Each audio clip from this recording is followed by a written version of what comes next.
How to disable chat in Roblox. So hey guys, welcome to this tutorial. In this tutorial I'll be guiding you through the steps on how you can disable chat of your Roblox account so that no one is able to chat with you.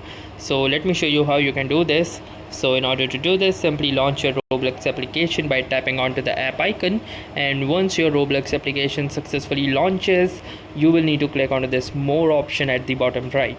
So once you will do this, you will see this more page. Now simply scroll down until you see settings.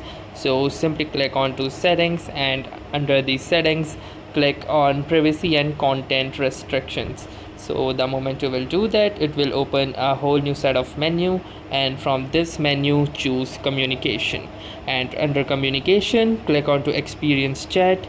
And now you have two types of chat. The first one is within an experience or a game. So if you don't want someone to even not communicate you during your gameplay, you can click onto this no one option.